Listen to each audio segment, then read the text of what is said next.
Hey guys, it's Courtney. Before I jump into this video, I am in the editing phase now, and I realized that this video is way too long, so we are going to be breaking it up into two pieces. So just be sure to go ahead and watch out for the second video, which I will link down below once it's posted. The first video will be about the two types of soulmates that are generally more optimistic, and then the next two will be about more of kind of like the difficult aspects in relationships and more difficult types of soulmates. So make sure you stay tuned for that, and I hope you guys enjoy the video. Bye. Hey guys, this is Courtney from Willow's Bloom, and I am here today to discuss one of my favorite topics in astrology, which is relationships. And if you don't know about relationship astrology, basically what we do is we take two charts, one for you, one for your partner or a family member or whoever you are in a loving relationship with of some nature, and we overlay them. So one goes on the inside, one goes on the outside, and we start to look at your synastry, which is basically the ways that the planets speak to each other. And it helps define the way that the relationship unfolds for you. It also can talk a lot about the purpose of the relationship, the history or the karma. And when I say history, I mean past life history of the relationship. And it can really show you kind of what it will do to you and how it will impact you on a bigger soul level. So in today's video, I'm going to be covering 4 different types of relationship styles, and I'm going to talk about what each of these mean, what astrological correlations you can look for if you're wanting to know about the synastry alignments. If you don't know how to read that and that's really confusing for you, because I'm not going to go very into detail for beginners, then you can book a reading with me. I'll link a synastry reading down below. But otherwise, you can kind of toy around and try to figure some of this out on your own. And I'll go over basically the correlations to each of these things. However, please keep in mind that it's very rare for a relationship to fall in one specific category. Often we will have relationships that kind of blend together across at least 2 categories, if not more. So just kind of keep that in mind, and maybe you can ask yourself, what was the purpose of that relationship and what benefit did I get basically from this person in my life? So before I kind of dive into this, I wanted to start off by mentioning more of my theory behind how relationships come into play, especially with astrology. So first of all, I think that people come into our lives for our ultimate soul growth in some capacity, and we will see that through the different lenses of the types of relationships that I'll discuss today. So we are here to grow, and that can often mean that we are uncomfortable through that process. Not all relationships are just supposed to be easy and smooth. And so if we can kind of go into relationships knowing that we're meant to be challenged in some way, and that's normal, then that can be a really healthy viewpoint. Another thing I wanted to add is that I see relationships as a chemical reaction. Each individual brings their own unique chemistry, their own chemicals, I guess. And once they come together with somebody else's, that creates a new compound. It creates something that doesn't exist, and maybe that will have a really spicy kind of fiery reaction, and these people can have sexual tension or anger between each other, or it could have no reaction at all, and it could kind of be, oil and water where things separate and they don't actually combine. And so if we can kind of think about relationships more as a chemical reaction, I think it's helpful, because it's not always so much about each individual person and the relationship as much as it is about how you change as a result of who you are with. And I think this is important to note, because you can't expect yourself to be the same in every type of relationship. You can radically change as a person when you are put with a different kind of energy and chemistry. And so we can't expect our charts to perform in the same way that they normally do when in contact with an external stimulus, aka someone else's chart. We see other facets of ourselves come to life, maybe things that we tend to not usually have in our day-to-day day-to-day lives, for the better or for the worse. And so picking the right person and the way that they make you feel, or the way that they chemically react with you, is really, really important, because sometimes it's not so much about you needing to change. It's just about that not being the right combination, or maybe it is the right combination and it's really helping you grow as a person. So let's talk about it. Let's get into the 4 types of soulmate energies. And let me just preface the whole idea of soulmates by saying that I think my belief is that we have many different types of soulmates. I don't think that we have one. Maybe some of us do have a primary soulmate. But I mean, you can see in the birth chart when people are going to have multiple marriages, or when they're more likely to have, a desire for more rather than just having a kind of single devoted relationship. So I'm taking soulmates as many different people in our lives that we were meant to link up with to learn and grow as a soul, and they become our mate for a period of time, and then maybe they don't always stay. Okay, so these are all the different types of soulmates. So number 1, we have learning soulmates. Number 2, we have nurturing soulmates. Number 3, we have karmic soulmates. And then number 4, we have not necessarily a soulmate per se, but the idea of a triangulated relationship. So let's get into what all of these mean and their astrological correlations or significations.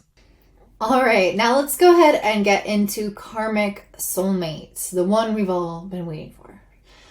Just kidding. But karmic soulmates are like learning soulmates, but negative. They tend to bring out the worst in us. These can be some of the most difficult connections we have in our lives.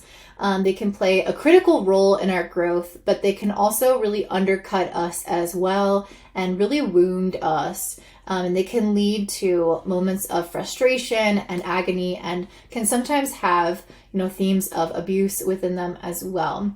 These relationships typically start off as really hot and heavy. You feel really connected to that person. You're magnetized by them. And it's usually that kind of intensity that can then boil up into negativity over time, because it's not stable. It's something that's really exciting and stimulating, but ultimately is a little bit of an emotional roller coaster. And sometimes, depending on the kind of relationship karma we have in our chart, some of us can be addicted to these types of relationships. So for example, Venus and Scorpio will often play out attraction-rejection dynamics, wanting people who don't want them and not wanting people who want them. So Venus it doesn't like to be in the sign of Scorpio. So that's one of the reasons why there is some kind of karma to work out. Venus retrograde natally, you might notice how you attract more karmic partners who actually challenge your self-confidence and really undercut you as a person until you learn to value yourself. And so we can see, there are many signs that we might naturally attract karmic relationships in our early life until we learn and kind of grow and evolve. Saturn, for example, in the 7th house, our descendant ruler having issues, being weak with Saturn, having boundary issues in the chart. So if you want to kind of understand that, you can always get a relationship analysis reading from me. They were sold out, but if you're interested in that, you can always email me if you really want to know that, or just a normal chart reading, and I'll talk to you about that.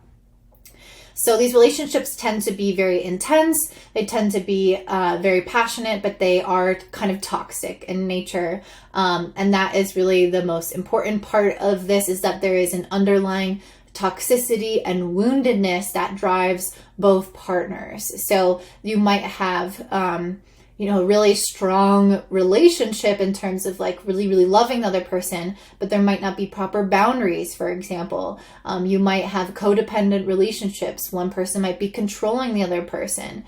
You might really, really be attracted to them, but you also are interested in them because they're emotionally unavailable. There are so many things that karmic relationships can be about. And I'm kind of going to talk about what common themes come up within karmic relationships in a second. So karmic relationships in general may help us pay off some past life debts. It's going to kind of depend on the way that the charts are, again, in synastry or an aspect to each other. So this is really common with strong Saturn or South Node connections, to have some kind of past life debt with that person in particular. Karmic relationships can really teach us what we don't want in a relationship. They can teach us what we're not going to tolerate, what we, are learning from. Like, okay, that's an example of a no. Let's move on from that.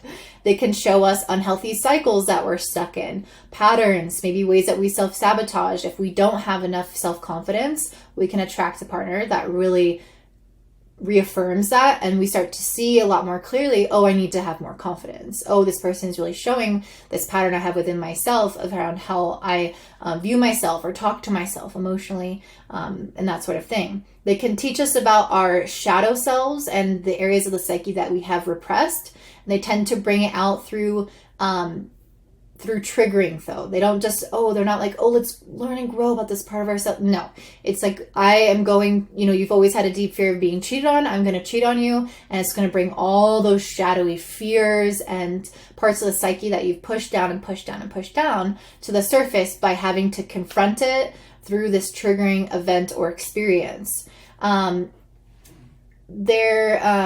Okay, so yeah, one of the things that I wanted to say here is that sometimes we can enter into a karmic relationship and really it brings out our shadow sides in a way that we won't ever see with other relationships. And this is kind of what I was getting at in the beginning of this video when I talked about how people are like chemical reactions with one another. So when we are in a karmic relationship, we can start to see all of these traits of ourselves that aren't normally there. So we might become suddenly jealous, or we might become manipulative, or we might become emotionally unstable. We might become aloof, like whatever it is that person is triggering or bringing out within us. We start to embody these shadow elements of the self. And we start to kind of lose our ability to even recognize ourselves. We become unhealthy in the relationship dynamic because of the way that our charts interact with one another and how they draw these things out within our psychology or our psyche.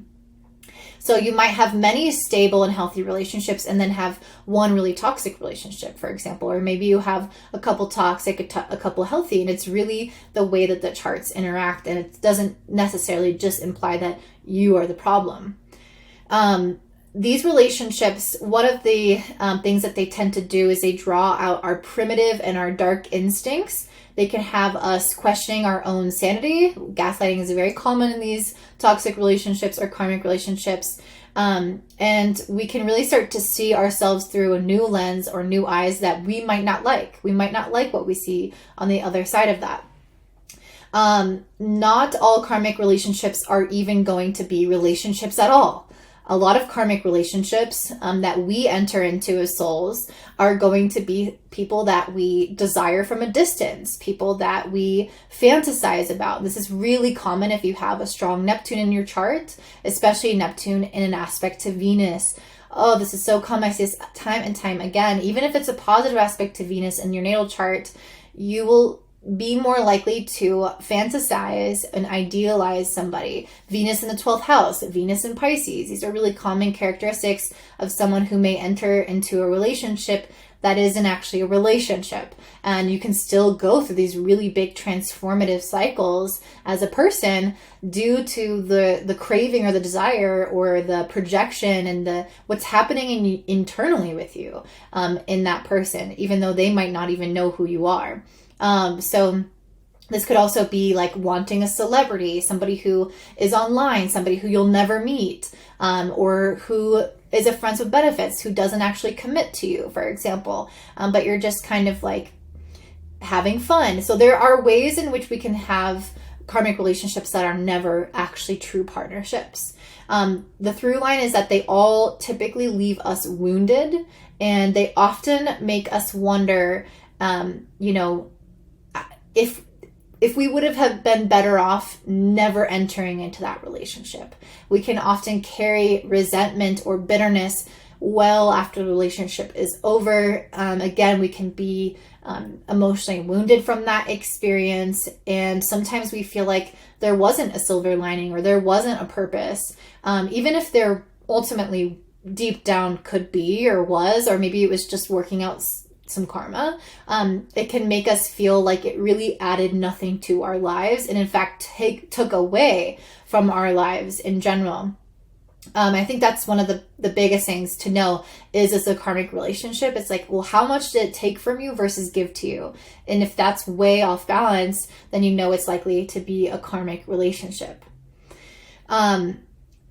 So I'm going to have a little controversial topic here. And, you can come for me in the comments if you want to. But I personally believe, and you can believe whatever you want, that twin flames are typically what fall into a karmic relationship. And if you kind of learn about what twin flames are, people talk about it as like, one soul, two bodies type of thing, or these partnerships that there are these running chase dynamics, and they tend to bring out all of these really challenging parts of it within you and make you face all of these things and grow substantially and become really, sometimes triggered or overwhelmed by the transformation and the emotions that you go through. And all of these things to me seem like karmic relationships. They don't, I personally don't believe that a twin flame is an ideal to look for. I think it's an unhealthy and likely toxic pattern or trait within a relationship dynamic that is glorified through the twin flame kind of title. So let me know what you think in the comments down below. It's totally fine if you completely disagree with me. I'm not here to make you guys angry or upset. I just, I want you to be aware of if there is toxicity underlying the connection, if you feel worse in the connection. And I'm going to start to illustrate some of the themes that you might see. If you're seeing a lot of these themes in that connection, then even if it's a twin flame or not, whatever you want to define it as, you have to ask, how much is it really serving your soul? And I think that's the biggest thing here. And you can also see, again, if you feel like you have a twin flame connection with somebody, if you know their birth chart, you can start to see, some of these synastry connections and ask yourself, does this look like a twin flame, aka karmic relationship? And how much of this do I want to keep tolerating? So some of the themes we see in karmic connections are themes of loss, childhood wounding, self-sabotage, power struggles, issues with emotional regulation, running, chasing dynamics, escapism, martyrdom, enmeshment, self-delusion, codependency, control, manipulation, physical or emotional abuse, judgment, criticism, belittling, jealousy, betrayal, self-esteem issues, fear of abandonment, addiction to crisis or turbulence, and so on. So if you recognize any of those things in a current relationship, it might be time to kind of do a soul check-in with yourself to see if that's really still serving you. So these connections can make you feel like they drag you through the dark night of the soul type of experience. And again, that's why we often feel quite wounded, but they start off with a big bang. They start off with that magnetic attraction or even an obsession in the relationship, and they can quickly turn sour once the real dynamics of the chart start to play out. Once the honeymoon phase ends and reality sets in, the relationship can take a really dark turn. And at this point, you really start to see how incompatible the other person is with you. But ultimately, it's a really hard relationship to let go of. Usually, karmic relationships are some of the most difficult to decide to leave. And there is something about the toxic tendencies that, for whatever reason, really get a hold of us as people. And there's usually something kind of sinister that needs to play out and resolve itself. And hopefully you can leave if you're in a situation like that. And then once you do leave, you typically wonder why it took you so long to leave in the first place. So what are some of the astrological signatures of a karmic soulmate? So hard aspects and conjunctions with Mars, Chiron, Pluto, and Saturn, 2 personal planets, especially to the moon, because this is a sensitive planet in the chart. If these planets are in the 7th house, that is also a challenging, a potentially karmic aspect. These planets are ultimately triggering. They bring up childhood wounding. They are repressing. They are controlling. They are manipulative. They are abusive. They can reject, they can be cold. And so if this is a very potent aspect of the chart, then you may have a karmic cycle playing out. Saturn is a very karmic planet, but it's odd because it's also the planet of commitment and really being devoted to working through things thick and thin. And so if you have Saturn connections, it can possibly indicate a karmic connection, but it can often it's often the thing that you need to have a marriage work as well.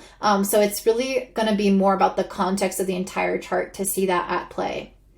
So some other indicators are the sun, the moon, or Saturn in somebody's 4th, 8th, and 12th houses. These are the water houses in, even if they don't have a water sign, they're emotional houses in the person's birth chart.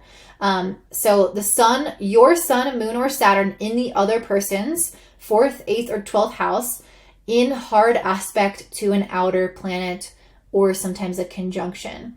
So let's say, for example, that you have your moon in your partner's 8th house and it's opposite their Pluto in the 2nd house. This is a karmic connection.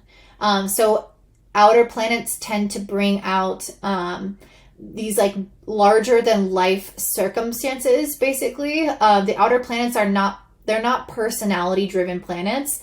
They have a lot to do with our evolution as a soul and even as like groups of souls. So they really talk about like larger and impactful themes over the course of our life. And when we have our partners, outer planets, aspecting our personal planets in these emotional houses, there's usually some kind of larger emotional karmic evolution that person is instigating in our life, and it can feel quite karmic in nature and sometimes quite challenging.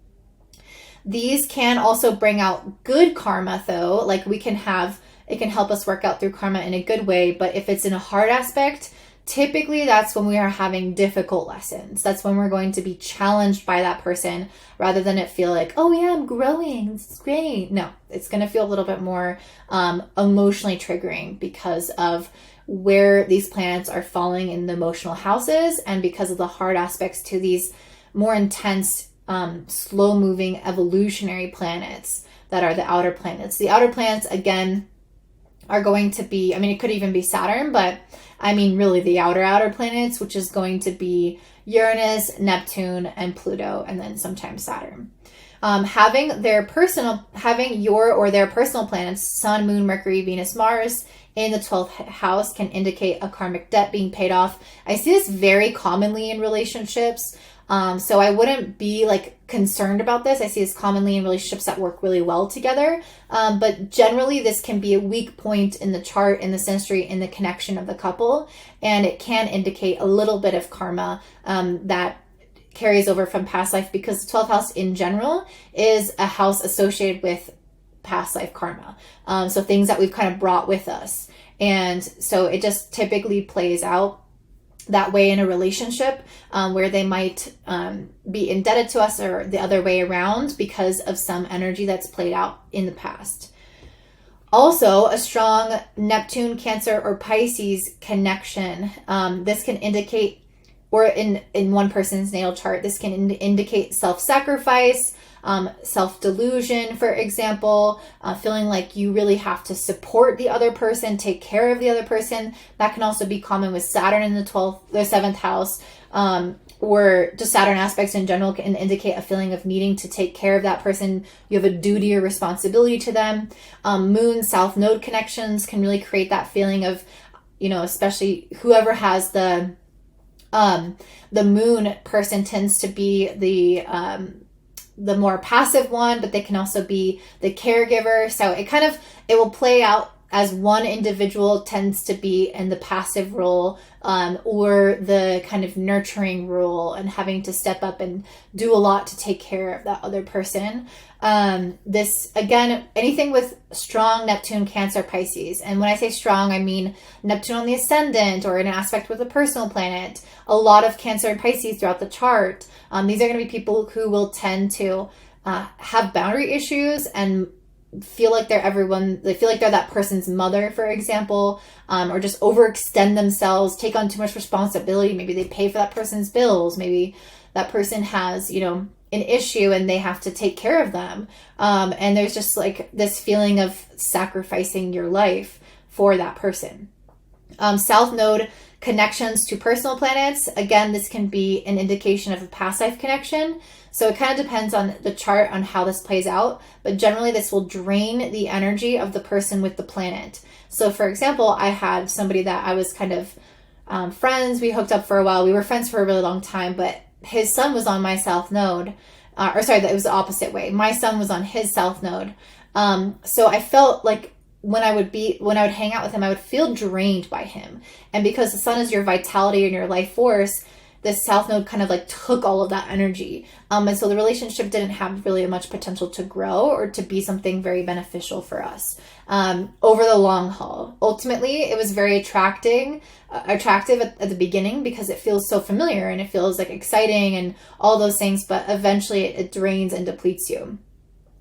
And again, these south node connections are not just indicative of karmic relationships, but they can just indicate in general relationships that have been around for a while. And then other elements of the chart can indicate where the karma is playing out. And Saturn, the same thing. Saturn can indicate a duty to that person, a karma that you guys carry, but it can also be an important factor of keeping the relationship together. So that's not enough of an indicator by itself of kind of how karma plays out with you, or if it's a karmic relationship. So that is what karmic relationships look like in general. Let's go ahead and jump into the next one.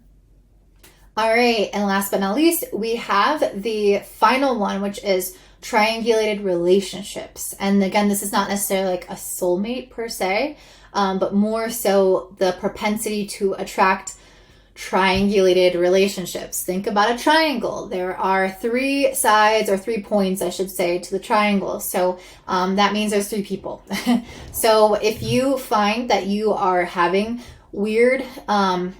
if you're finding that you are having often imbalances in relationships, and again, it's because, you know, there's 3 people and there's an imbalance in that dynamic of 3 people, then you are likely attracting a triangulated relationship. So the most common kind of triangulated relationships are, for example, to be in a relationship with somebody, you know, you're the 2 pegs on the bottom, and then on top is somebody who your partner cheats with, for example. So, you know, there's an imbalance here where you're in a relationship and a commitment with somebody, but then this other person is also, and you're on the outs. That's what I mean by imbalance, is that there's a connection between one person. How to explain this? There's a connection from the main person to both people, but then these people don't have a connection. And so there's something off there. Okay, so another common triangulated relationship is often with siblings. And I see this really commonly in people who have, you know, the feeling that they're compared to their sibling, or they will naturally feel like they're in a competition with their sibling. So my dad had this, for example, and there's just this feeling of like, you know, your sibling is really, they excel at everything, or they get your parents' attention more, or they're older than you, or they're more attractive than you, or whatever it is, or they make more money, whatever the issue is. Like there's some level of being measured up against that person. And typically I say siblings because there will be a parent or 2 parents involved in the way that that relationship unfolds. So it's not only that that person compares themselves to their brother or to their sister, it's really that their parent comes into the equation as well, and will also maybe even unconsciously kind of pit them against each other. Maybe they complement one sibling more than the other. Maybe they give one sibling certain favors, or you know, let them do certain things that the other one can't. So it creates that level of triangulation and imbalance in the connection with the other sibling, and that can distort the relationship with the parent as well.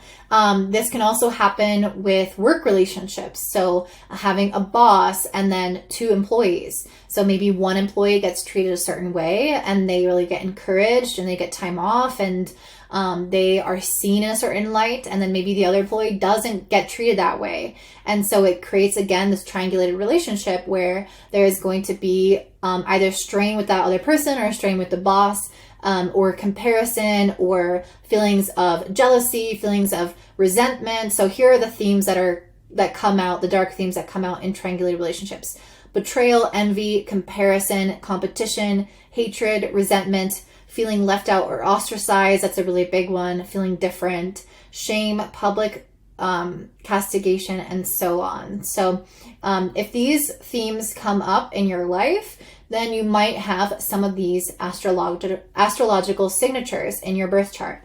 So this is not synastry per se. We're looking at your individual birth chart to see if you have the propensity to attract a relationship that is triangulated in nature. So this is not two people, this is just your birth chart, so make sure to look out for that. The number one signature is Black Moon Lilith. This is a point that is calculated, and it's basically the farthest side of the moon. I think I'm going to make a whole separate video about this because it has come up a lot with my clients, and it's been something that's really impacted me in my readings this year, and it's been really powerful. So Black Moon Lilith is a calculated point that basically has a lot to do with these themes, and I see it super, super commonly in these triangulated relationships. I have seen this with, siblings that again are not given equal attention. I've seen this with people that compare themselves, that enter into that find themselves in relationships with people, or that like they're friends with the person that they like the person that they like is also their friend, but they start off as friends, for example, and then that person is dating another friend or dating somebody else, or maybe they are just typically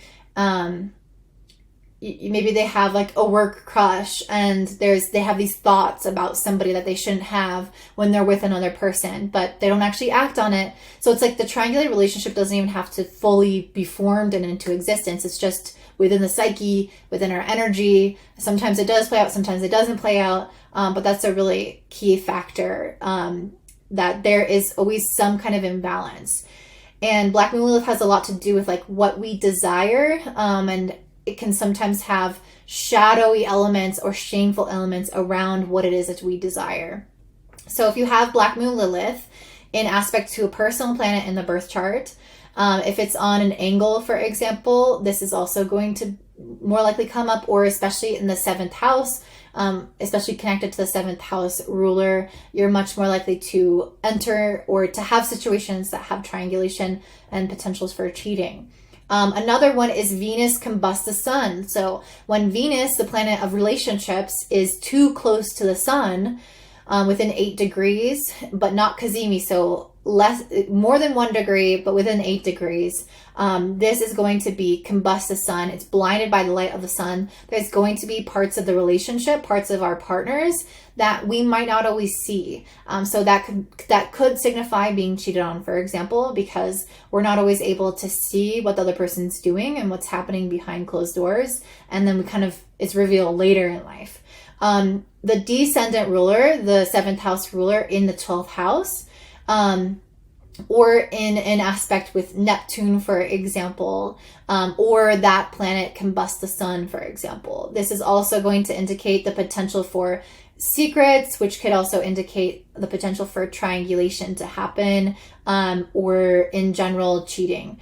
Mars in hard aspect to Venus. So Mars has a very strong instinctual and sexual nature. It wants what it wants it when it wants. And Venus is, again, a relationship planet. It wants harmony. It wants people to get along. It wants things to make sense for everybody and for there to be some kind of cooperation. But when Mars comes in here in a hard aspect, it can kind of dominate the situation, and it can override Venus's qualities of caring about the other person and their feelings and what matters to them and what they need. And so it can make it more likely that they are going to, if you have this in your natal chart, it can make it a little bit more, likely that if you really want something in a particular moment, for example, another person, and you're in a partnership, it might make it harder to be faithful, because if your Mars is really strong in your chart, it might win out. It kind of depends on the natal chart in general.